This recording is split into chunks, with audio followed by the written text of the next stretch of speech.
à l'atelier de l'Yves Sifoche. Aujourd'hui, nous allons vous présenter un soin qui est la pose d'une aiguille de Hubert sur une chambre implantable. Je laisse tout de suite la place à Pauline Blanchemanche qui va vous présenter ce soin. Bonjour, bienvenue dans l'atelier Yves Sifoche. Aujourd'hui, donc, nous allons refaire une vidéo concernant la pose d'aiguille sur chambre implantable. Pourquoi une deuxième vidéo? En fait, le matériel a évolué depuis plus de 5 ans et nous souhaitons en fait caler avec la réalité. Alors, on y va au niveau des étapes. Première étape, je rentre dans la chambre de mon patient. Et bien sûr, friction hydroalcoolique. Les étapes, vous les connaissez. On rentre dans la chambre du patient et ce qui est important, c'est tout de suite de demander au patient, d'abord, s'il est en intercure, comment il va, comment s'est passée sa première chimio. On regarde en même temps où commence en fait, où se positionne le pack. Bonjour monsieur.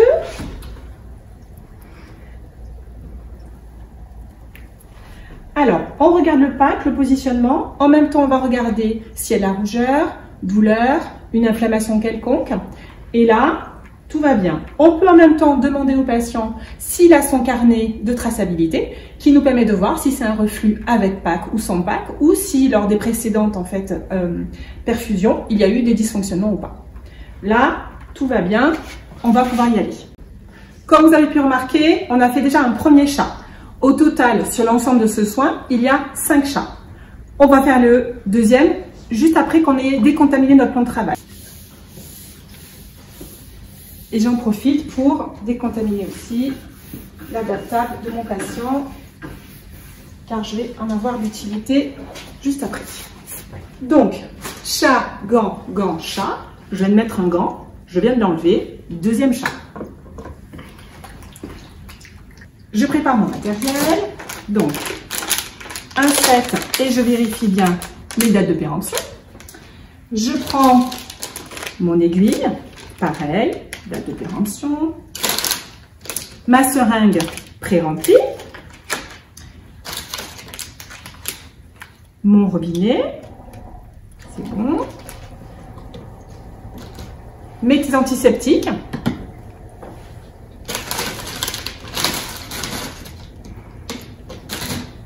Et mon sérum physiologique.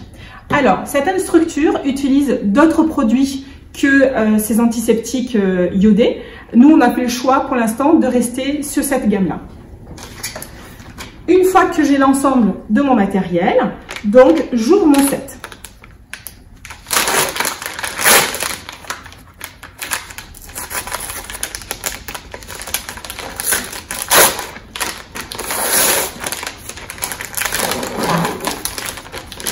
Que j'ouvre mon set, comme vous pouvez voir à la superficie, donc on a une charlotte que je vais mettre et à l'intérieur on a 2 masques, un masque pour le soignant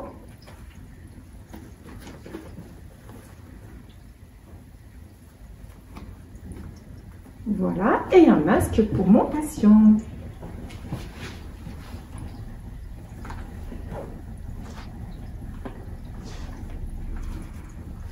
Il ne me reste plus qu'à mettre ma blouse et je suis équipée pour pouvoir commencer le soin. Alors, ce qui est important à retenir dans ce soin, c'est qu'il va y avoir 2 détertions. La première détertion est à main propre, la deuxième est en main stérile. Donc, on n'a pas besoin d'être en stérile lors de la première détertion. Alors, je finis d'accrocher. Je accroche bien parce qu'après, on a un risque de se déstériliser au moment de mettre les gants et lorsque le champ, en fait, est ouvert. Voilà. Voilà. Je viens de toucher mes cheveux, mon visage. J'ai mis aussi mes mains sur le visage du patient. Donc, troisième chat. Une fois que j'ai fait ma friction hydroalcoolique, ici, moi, ce que j'aime bien, c'est qu'ici, j'ai une partie, donc papier, j'ai une partie imperméable. Je vais me servir de la partie imperméable qui est propre pour pouvoir poser mes compresses propres pour ma première détertion. Donc, je prends mon champ et là, je vais poser délicatement sans mettre mes doigts trop au milieu, en fait, de la compresse. Même si c'est propre, on évite quand même de trop, on va dire, mettre les doigts n'importe où. Voilà. Et donc, je vais pouvoir mettre mes antiseptiques. Donc, premier antiseptique.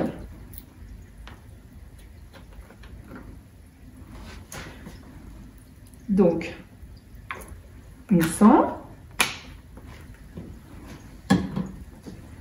Je vais après rincer. Ici, je vais sécher. Et ici, mon antiseptique alcoolique iodé. Donc, je viens de toucher mes antiseptiques. Avant de toucher le patient pour faire la première détertion, je refais encore un chat. Détertion. Donc, je prends ma compresse avec une main plateau et j'ai mon autre main qui sera ma main patient. Et je fais une détertion en escargot. Ici, main plateau, de nouveau main patient. Je vais rincer. Voilà, large. On fait vraiment une détertion la plus large possible. Je vais bien sûr sécher.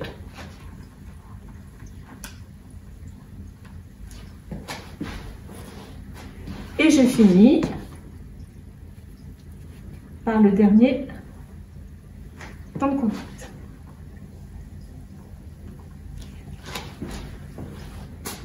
Voilà, ma première détertion a été faite. Comme vous avez pu voir, elle a été faite à main nue avec une détertion la plus large possible.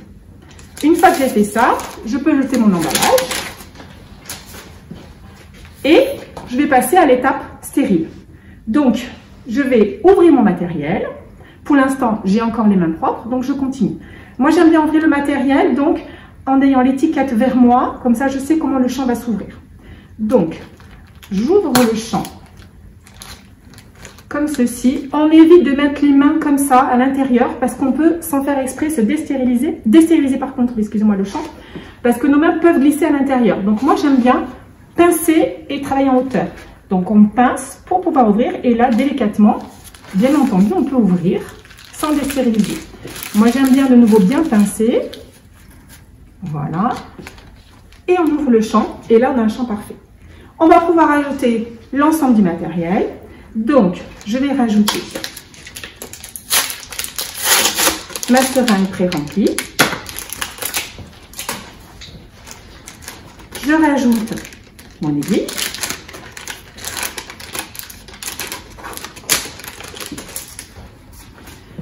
Je rajoute mon robinet.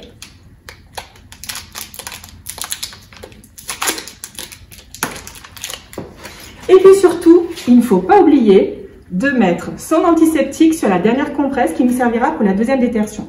Parce qu'une fois cette étape faite, vous allez mettre vos gants stériles et après, vous ne pourrez plus toucher aucun autre objet.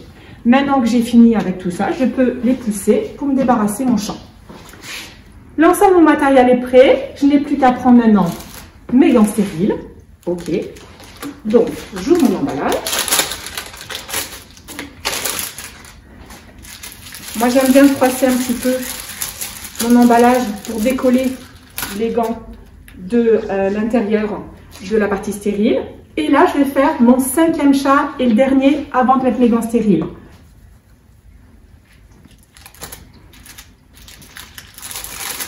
Alors, je me sers des œillets qui sont ici. Ce qu'on appelle les œillets, c'est les petits rebords qui sont ici. Je tire bien mon emballage pour éviter que les rebords se replient en permanence et que ça me gêne. Et je vais mettre donc mon premier gant. Donc moi, je suis droitière, je commence par le gant droit.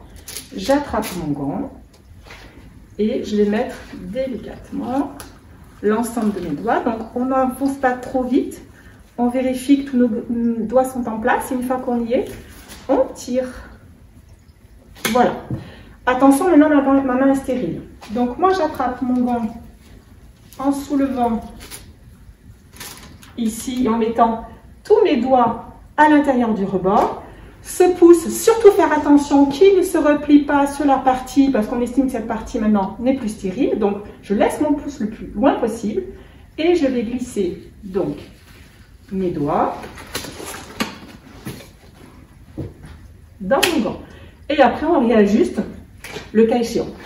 Moi, j'aime bien laisser ici mon emballage de gants stériles parce qu'au cas où je déstérilise mon champ, je peux m'en servir comme champ aussi. Donc, ça peut être pratique. Pour le coup, je ne l'ai pas destérilisé, je peux m'en servir.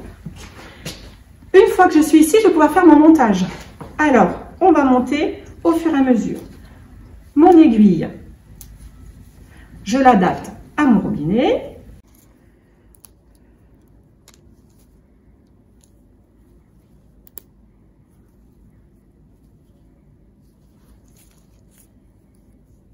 Après, je prends en fait ma seringue que je vais adapter au petit robinet. Et surtout, ce qui est important, c'est de bien purger l'ensemble de toutes les voies. Donc, je purge en même temps ma seringue en chassant l'air dans le petit robinet. Je fais perler. Ce qu'on appelle perler, c'est faire un petit peu goûter. Je purge l'ensemble du système jusqu'au bout en vérifiant bien que c'est allé jusqu'au bout, que ça goûte. Je ferme mon robinet, voilà. Et surtout mon clan, je le remonte et je le clampe pour être sûr donc de ne pas avoir d'air qui rentre à l'intérieur. Une fois que j'ai fait ça, je vais mettre mon champ stérile. Pourquoi mettre le champ stérile tout de suite? Parce que si je fais ma détertion maintenant, j'aurai une main qui sera allée au patient, qui ne pourra plus revenir dans mon champ stérile parce qu'elle sera déstérilisée. Donc on reste stérile jusqu'à la fin.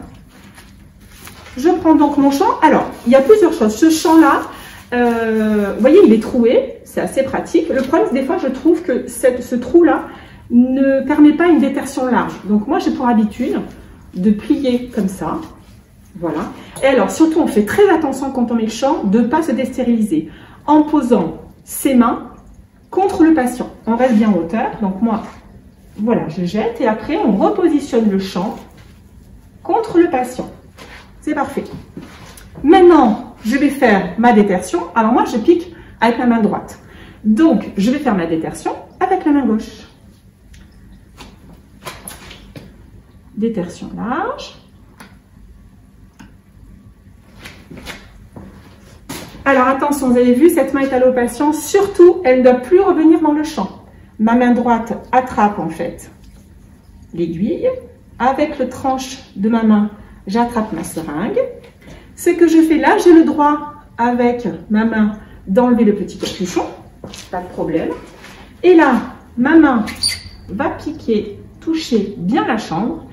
Et je pique à la perpendiculaire et je sens une butée. C'est parfait. Une fois que j'ai fait ça, surtout ma main, je ne la lâche pas. Je ne lâche pas le tac. Pourquoi? Parce qu'il se peut que vous n'ayez pas de reflux à ce moment-là. Si vous n'avez pas de reflux, il faut que votre main soit encore stérile. Donc, je déclampe, toujours avec une seule main. Et là, je vais aspirer. Donc, vous ne le voyez pas là, mais on a un reflux. Et ce que je vais faire, maintenant que j'ai mon reflux, c'est que je suis bien dedans, je peux lâcher ma main. Et je vais pousser par petites poussées au fur et à mesure. Et on injecte au moins 5 millilitres, mais le mieux c'est de rincer au moins avec 10. Et je pousse et je clampe en même temps. Voilà. Une fois que le système est fermé, je peux poser mon aiguille ici. Et je vais maintenant fixer, en fait, mon aiguille. Alors, je prends mes petits stéristrips. Alors, moi, j'aimerais les mettre 2 par 2 en même temps.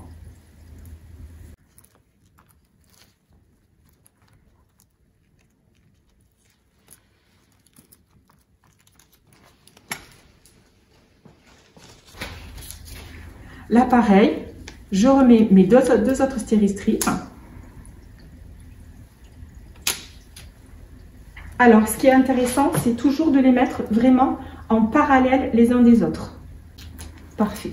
Là, mon aiguille est bien maintenue. Les stéristrips sont mis en parallèle. Et je n'ai plus qu'à rajouter mon Tegaderm. Hop. Voilà. On évite de faire un chapiteau. On colle bien le long de l'aiguille. Voilà. Hop. Et le soin est terminé. Après, soit je peux faire un cathé obturé et en fait arrêter en fait ma seringue, soit je peux après commencer à brancher ma première hydratation. Voilà, j'espère que le soin a été le plus clair pour vous, que les étapes en fait ont été bien identifiées. Ce qu'il faut retenir, c'est qu'il y a 5 chats, les faire au bon moment à bon escient. Et ce soin n'est pas très compliqué, mais il y a un gros séquençage qu'il faut bien en fait réfléchir et faire attention à ne pas se dérstériliser. Voilà, je vous remercie et je vous souhaite une bonne fin de journée. Cette vidéo est maintenant terminée. Je remercie beaucoup Pauline Blanche-Manche pour toutes ces explications très claires et je vous donne rendez-vous prochainement pour une nouvelle vidéo. Et n'oubliez pas, yes we care!